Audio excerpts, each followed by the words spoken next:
I used to have a team of 10 full-time professionals mindlessly entering data into databases.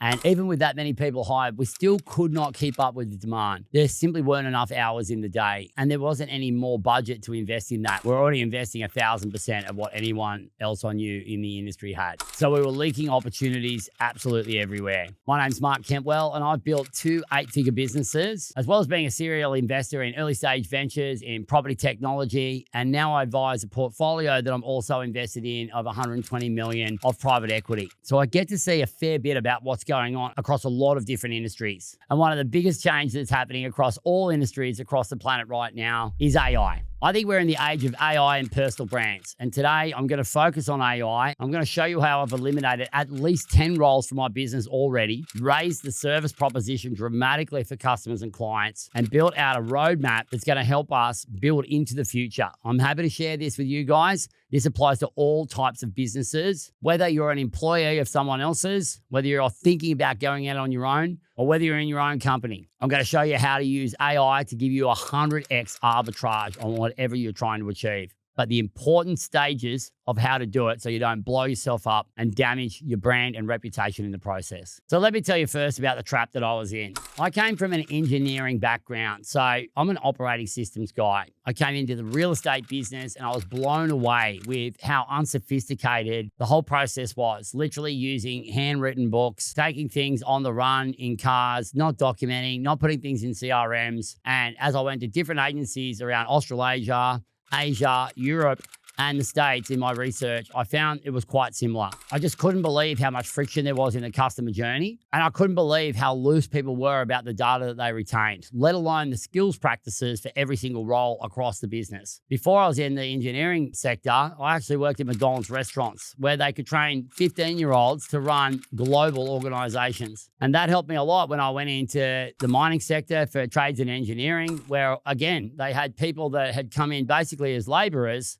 and in entry-level trades and taught them to provide energy to the rest of the world in incredibly dangerous environments, managed to keep injuries, absolute minimums, help people feel connected to their work, and ultimately drive shareholder value. So coming into the private sector in Australia's biggest ticket field of real estate, which 66% of Australia's wealth is held, I just couldn't believe what I was seeing. And I went about trying to solve problems that applied in the world I was in. But I didn't come from real estate to start with. Whilst my parents had bought and sold a lot and I owned a couple of properties, I had done my first development before I actually got into the business in my early 20s, I still needed to figure out what the biggest problems were to be solved. And most of them for me have been around customer journey, client value proposition, and the standards that the representatives, whether agents, property managers, or others, are held to in order to deliver a consistent service across a really broad region. So I'm sure that's going to apply to most of you in here, whoever you are listening. So strap in, get your pens or iPads ready, and I'll give you some actionable insights that you can take away from today to put into your life and your business to get 100x arbitrage on your time invested. Now, the first challenge that I had, which is not a challenge you're going to have, was documenting systems.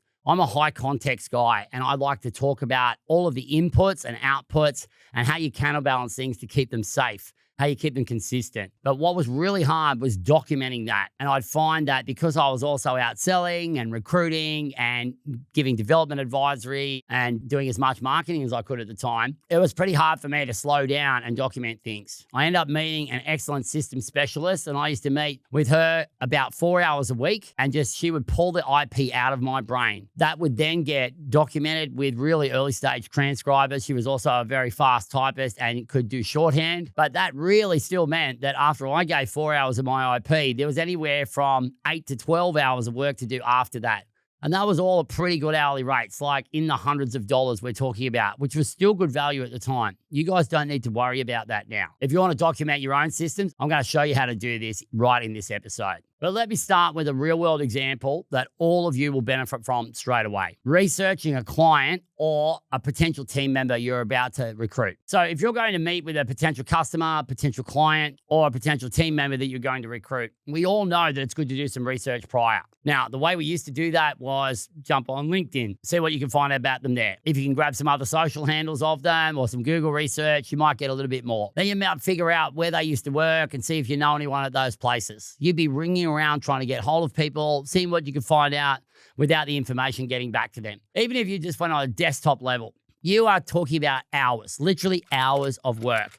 If you throw in meetings and phone calls as well and dealing with the consent and privacy that goes with it and people holding back information, you'll be lucky to get a good bit of research done in 4 hours. And if it was an important meeting or an important recruit, you might spend several days on that and have several members of your org chart involved. Now you want to learn more about what's important to someone, their background, what they stand for, the way they communicate, and their personality profile. You can go straight to Perplexity AI. Get the free version now, Perplexity AI. Go on there and just say all of the things that you would usually have done and then some. And I would recommend using a prompt like this. Now, let's just say we're going to meet with someone that we want to bring on. They're a fee writing sales agent in one of the marketplaces that our business presence real estate group serves. So I'll say that, and I'll just make up a name. Call them Samantha Harrison. I'm about to meet with Samantha Harrison tomorrow. Samantha Harrison has been a real estate agent at XYZ Realty for what I can see is about the last 5 years.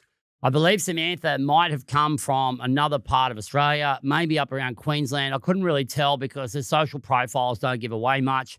I looked her up on LinkedIn. I couldn't see heaps, but as far as I can see, Samantha does have a pretty good track record, and I've heard a lot of good things. I want to know about Samantha's interests. I want to know what Samantha's into outside of work. I want to know what she stands for in work, what her values are. I want to know what kind of things about our company would actually be attractive to Samantha. I want to know how Samantha communicates, where she likely is on the DISC profile or Myers-Briggs or 6 Types of Working Genius or Contribution Compass or all of the above if you can get me that information. I'd like to know the approximate age of Samantha. I'd like to know if Samantha's got kids, where Samantha lives, what clubs or associations she's part of, what kind of sites and interests that she's had, if she's appeared in any public blogs, been acknowledged for doing anything really well. And I'd also like to get a bit of a devil's advocate view on Samantha, on things to watch out for, things that could harm our business. Now, sidebar on this, if you've got the information, you would upload it as intelligence. Like you can have an intelligence brain that you set up with AI, which is basically like a big Google Doc or Word doc with all your company values, your objectives, if you're scaling up or entrepreneurial operating system or OKRs, then you would include that in there. You would include your marketing messages, your tone of voice, your other team members, a bit about them, a bit of Perplexity research on them as well, what's worked well for you, what you're struggling with, where your constraints are, etc. Now back to the prompt, and I want you to give me this answer. I want you to give it to me in 10 bullet points in bold with sub-bullet points under them that I can remember as a prompt for the conversation. Then I want you to give me a deeper form of it that gives me more information that I can click away to hyperlinks and actually see examples of where you've referenced this. I want you to be able to confirm with me it's definitely her you're talking about in case her name is similar to other people that could be in a similar profession. And I want you to give me some examples of conversation starters, how she'd like to be communicated with, especially considering her personality type, which you're going to divulge, uncover from all this information. The devil's advocate stuff is to figure out if she is appropriate for our organization, anything to watch out for, and any challenging questions that might help unearth if there's any faking going on in the interview. Now, I don't know how long I've been speaking for on that. That was probably about a 1 to 2 minute prompt. That's literally how long it takes to get this information using Perplexity AI. As soon as you are finished speaking, it will start populating that answer. Now, when you go up to the higher subscriptions of Perplexity, what you're basically paying for is just more token count. So you can give more complex tasks, you can do more of them in a day, and you can sometimes involve other people from your organization that can tap in, see the same processes you're working on. So you can kind of work like a team of researchers collaborating on one thing. So Perplexity, I really like for understanding other humans better. Now, can you see an arbitrage there? We've gone from a minimum of 4 hours, which is 240 minutes, to probably about 2 minutes. So you can pretty quickly work out, even if it was 3 minutes, that's an 80x arbitrage, 240 to 80, right? Or a 120 if it was 2 minutes. And you've already got that intelligence brain and all that set up as well. So that's not going to take you long. Now, if you would usually have other people ringing around, missing each other's phone calls, probably, stretching some relationships, jumping out of an appointment to take a call because you've played phone tag all day and you're talking days, you are more than 100x. You're talking 1,000x output. Imagine that level of potency and quality and accuracy in everything that you're doing in your business. If you're sitting there shaking your head now and saying, this doesn't apply to me, you've got 2 choices. You hop off this podcast and go straight back over to that little hole that you've dug there to put your head back into in the sand, or you keep going and think, well, how can this apply to me? Even if I take a percentage of this. If you're not sure how to do what I've just said and that script is too much, that prompt is too much, go and ask any free large language model how you can do what I've just said. You can even extract the transcript from YouTube and ask it how to do that. And you'll find pretty quickly that there's a lot of information on this, a lot of helpful videos. If you like short or long, you'll be able to find them. Now, I'll give you other examples. Documenting the business I just spoke about before. So I've invested over the years around about $1.5 million in documenting our business in one way or another. Minimum $500,000 at certain stints that I can look back to of when we've taken that IP, turn it into an operating system,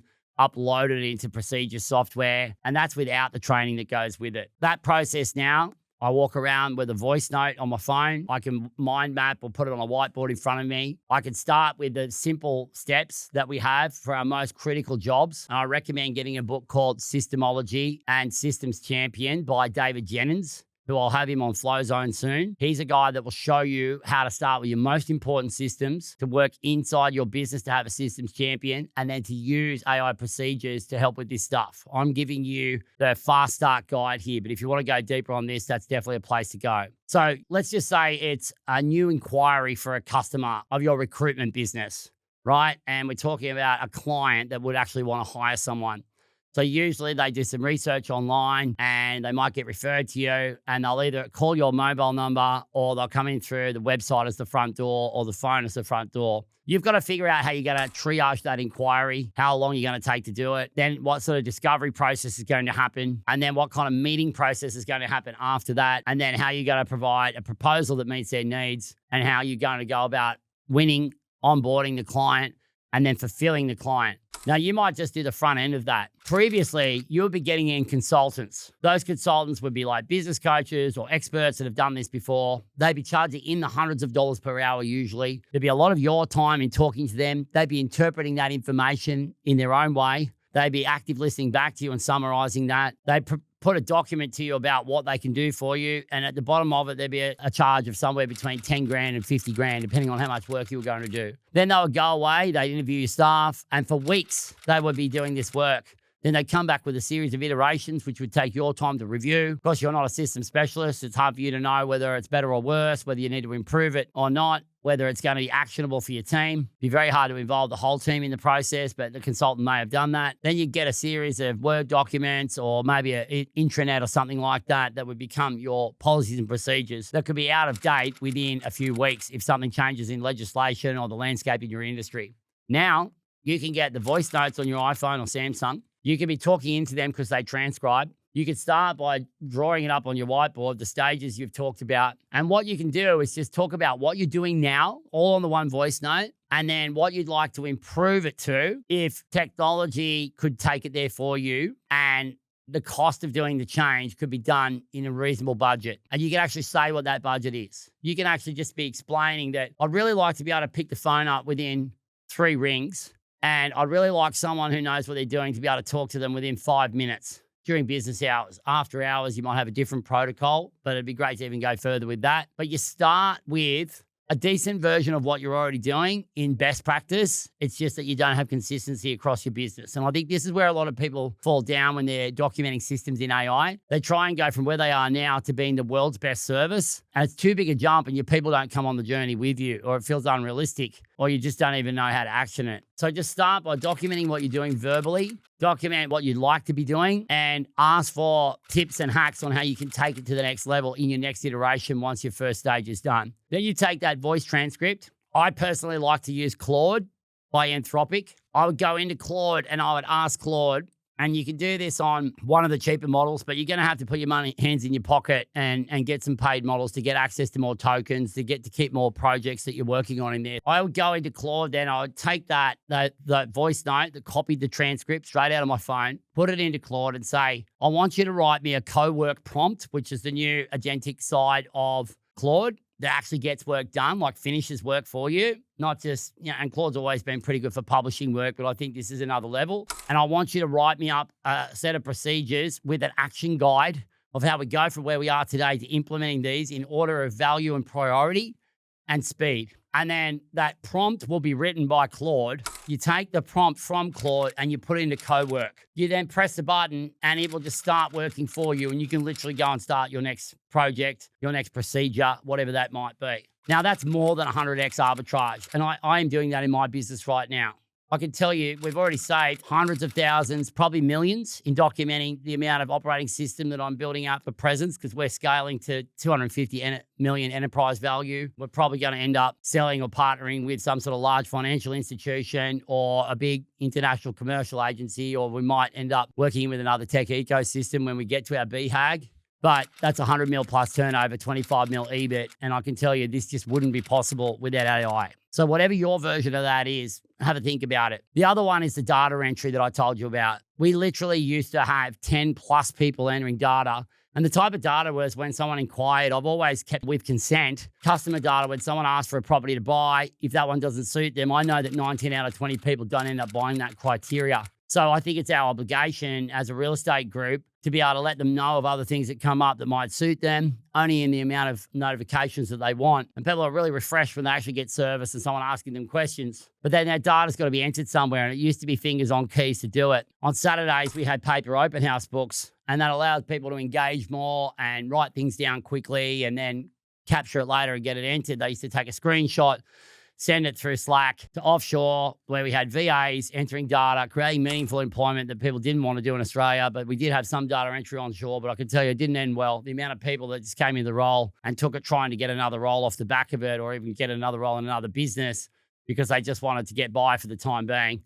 And maybe that was our hiring procedures, but nonetheless, not many people love doing data entry for their whole career. So now we can actually be capturing data in real time through capture forms. We can be capturing it through voice transcriptions that come off consent given phone calls. And we've now got voice AI agents capturing the same. We've now got agentic AI that's taking that, it's summarizing the transcript, entering it into our CRM, providing a voice note across to whoever's got to take that call to get context. It's got the long form voice note and the transcription of that, again, all been had with consent and full Privacy Act, fully disclosed into our CRM. That's allowing us to get insights about that client. It's allowing us to make changes to their profiles in our system if they're a buyer, for example.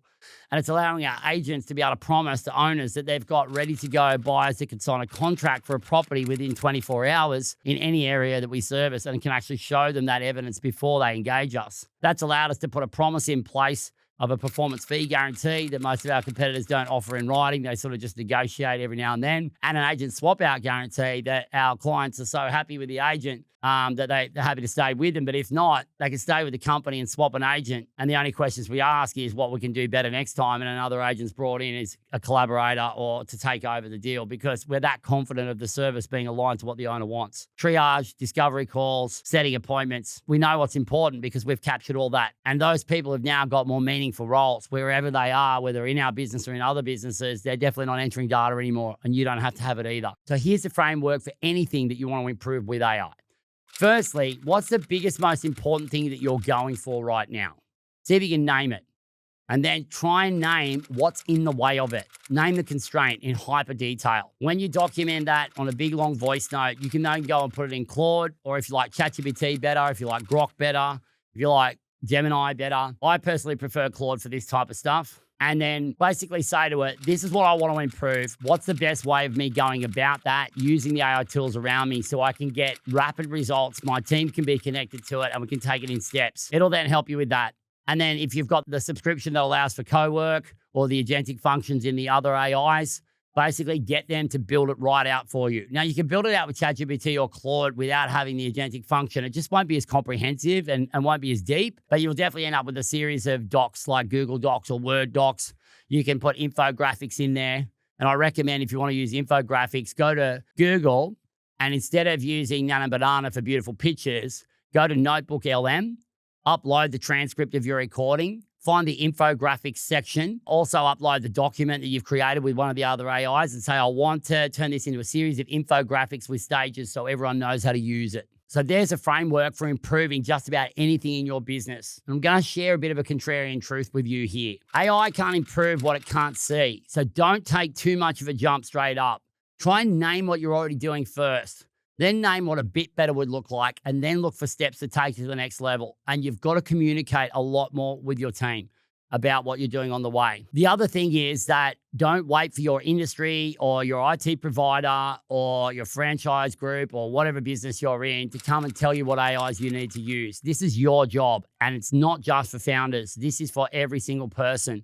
I am absolutely certain that you need to spend more than 10 hours a week just researching what's possible in AI. I recommend just, if you're already looking into it, go to YouTube as the platform rather than short form, because it's not just people trying to build personal brands. There's actually proper information there that have already built personal brands. Some of them are full digital AI twins that are doing it. And just type in AI update, and that'll give you what's already happening in AI and what you can learn about the different language models and the advantages and the things that can apply to you. You'll come up with so many ideas, and just have a handwritten notepad with you. But you can watch it at night. It's quite entertaining. Some of them are really good YouTubers. The other thing you can put in if you're newer is AI for beginners, or where do I start with AI, and just watch what comes out. I do recommend a book called Humans Plus Machine, which came out a couple of years ago, but it'll help you understand trainers, explainers, and sustainers.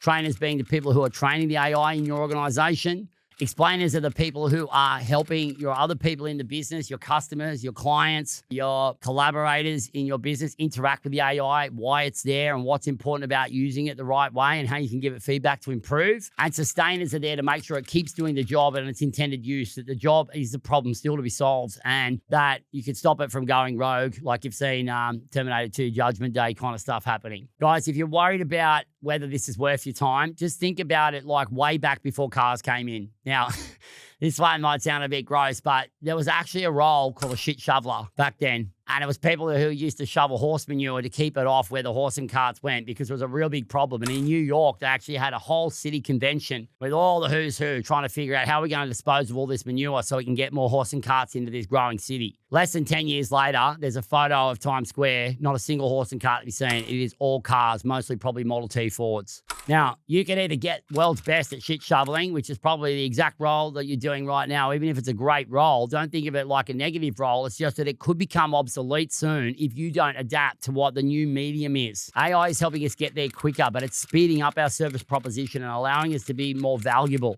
But you've got to figure out what's next, and you're only going to know that if you're asking questions, and you can ask them, you can find out for free. And most of the large language models in AI are actually, they've got free versions. You can figure out which one works for you. You can customize them, you can make them suit you, and you can do it in a way that's more private than you think if you're really paranoid about that stuff. But there's not one role in the world that can't be improved with AI right now.